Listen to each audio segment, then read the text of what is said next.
track of how many days you actually skied?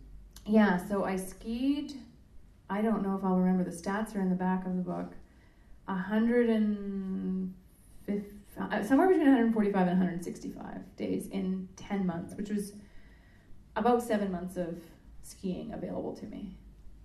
Yeah. It's a lot of skiing. My thighs were bigger at that point. It was really solid. Yeah, plaid shirt. Did you have a route planned out, or did you just go where you wanted? That's a great question too. Did I have a route? I love this. In the States, they'd be like, "What are you talking about? A route?" So I get hit with that stuff all the time down there. They penalize me. So yes, I did have. First of all, the plane ticket is when you buy a circumnavigation plane ticket, a global plane ticket. They require you to move in one direction. So I had to choose the direction I was moving in. And the way that I chose it was because I thought, do I want to end at home in North America, or the way the ski seasons work, do I want to end somewhere other than home, either Japan or in the Southern Hemisphere? And I thought, I'm going to be exhausted, I'm going to want familiarity, I want to end at home. So that made the circumnavigation clear. I was going to go to the Southern Hemisphere and then come back to the North. And it also made the pattern of the countries clear. I'm going to hit South America, I'm going to hit New Zealand, I'm going to hit Japan, I'm going to hit Europe, I'm going to come back. There were then musts within that. The musts were a small town in Argentina called Bariloche, which I'd heard of through friends. There was some musts in Japan. There was Chamonix was a must. Jackson Hole was a must. So I planned, there were some places I wanted to stay for a little bit longer to get the vibe of like, what does it feel like to live here? So I booked out Bariloche, I booked out a place in Niseko in Japan, and then plotted the rest. My one thing that I would change if I did it again, which I am not, would be to have a little more flexibility in the plan because of the weather. There's times that I was in Japan with no snow, watching the weather reports and thinking it's just dumping in Europe, or it's dumping, and then you get to Europe and there'd be like no snow, So I would have been, I think, a little looser with some of the plans, but half of it was probably planned out in advance.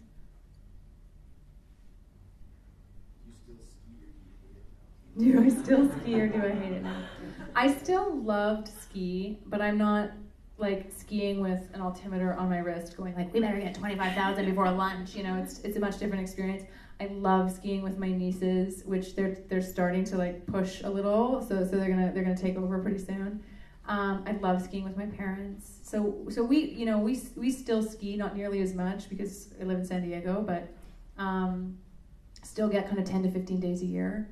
And the plan is to move back to the mountains fairly shortly. We pulled into Canmore the other day, and literally I burst into tears. I was like, I think this is home. So beautiful. So I don't hate it. I definitely, if someone said to me, do you want to lap up some vertical all day? I'd probably be like, yeah, I'm done. And I'm also a much more fair weather skier. Like if it's like a little bit cloudy, I'm like, yeah, no, I'm good. Ski through that. Like I'll wait until it's sunny, which is basically like never in Whistler. So yeah, so that's a tough one. But yeah, still enjoy it, but not like a maniac. Yeah. So you mentioned that you're not going to be doing this again, the skiing adventure. Yeah. But you also mentioned you had 2 and 3 books, book 2 and book 3 ideas in the back of your head. Right. Like bungee jumping. Like what are we doing? Right. Is it going to be this kind of like epic feat, right? So no, the second book I have in my head is another memoir, and it has a lot more to do with my mother and the relationship with my mother.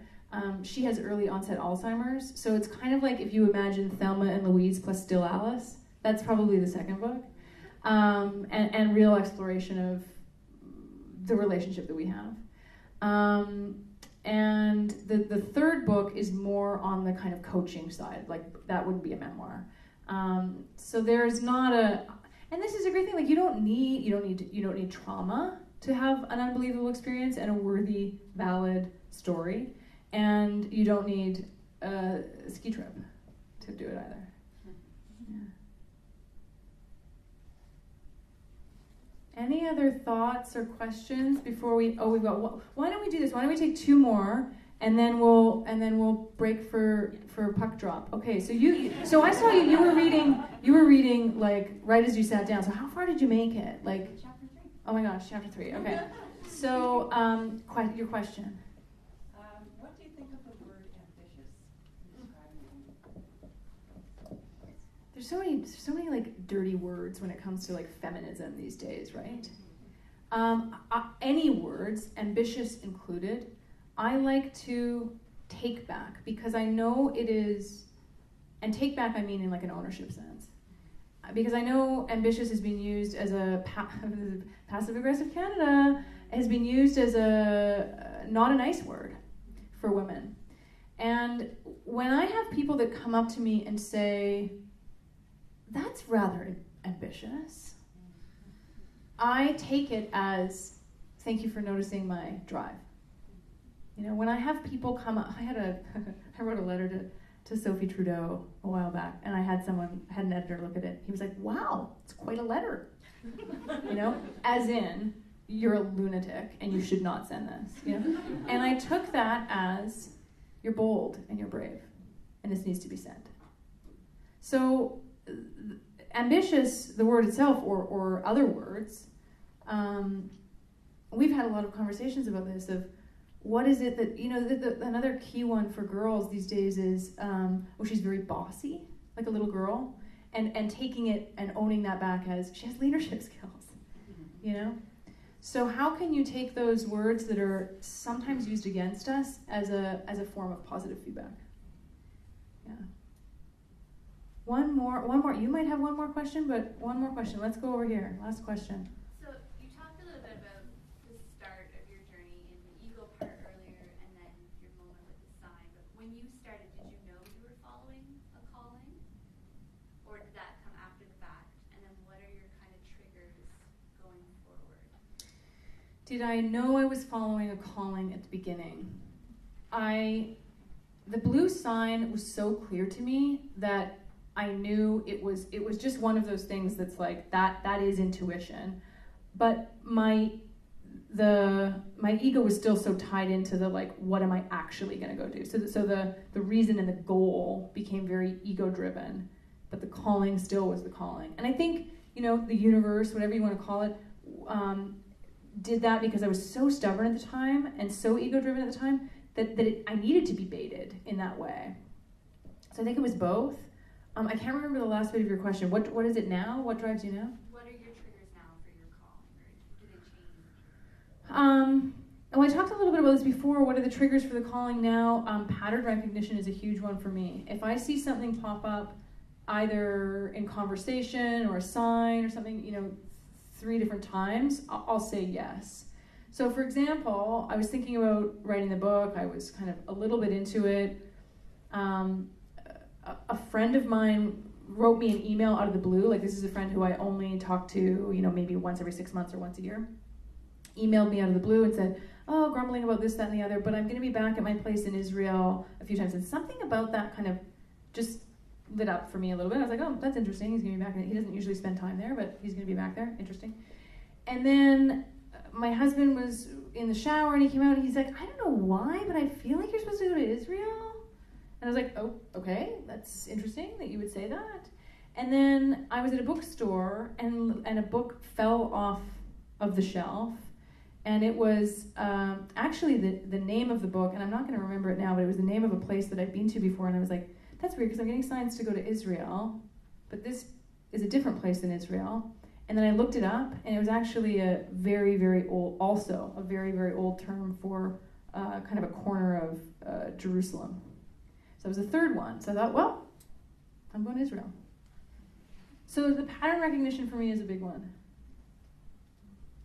Yeah. Okay. It's going to be puck drop in, what is it, 8:05? And what time is it now? It's 7:30, so we've got plenty of time. So a couple of final things. Or do we have plenty of time? So a couple of things is so all of the books that you received tonight are signed. But if you want it personalized, like to your name with a fancy little message, I will be there doing that. If you would like to purchase an additional book, tonight, Lucy is here and can help with that. They're 25 cash in Canadian, or they're 27 US, with which the exchange rate probably adds up to like about $1,037,000 right now for an online purchase. No, I think it's like 36 or something like that. And the first 8 people who do that get a journal. I think we've got about 8 journals. And lastly, before all of that, thank you. It is, speaking of calling and purpose and just feeling alive and joy, it is such an honor to come to an awake and aware Canadian city. And thank you so much for gathering here today. Thank you to Wendy, my dear friend, for making this happen, and for all of the different companies and groups that were a part of that. And I really hope you guys get to go to church at the Rogers Arena, right, tonight. And I really hope I actually am going to my cousin's house after this. She lives in Edmonton with her 4 girls, and I'm going to go and have a beer with them and watch the game myself. So let's enjoy a good evening. And if there's any other questions, I know sometimes people in groups don't feel comfortable asking questions like in front of everybody. So if there is a question that you wanted to ask but didn't feel comfortable in the group, please corner me. I'll be over there and we can whisper our questions back and forth. Thank you so much for what a wonderful night.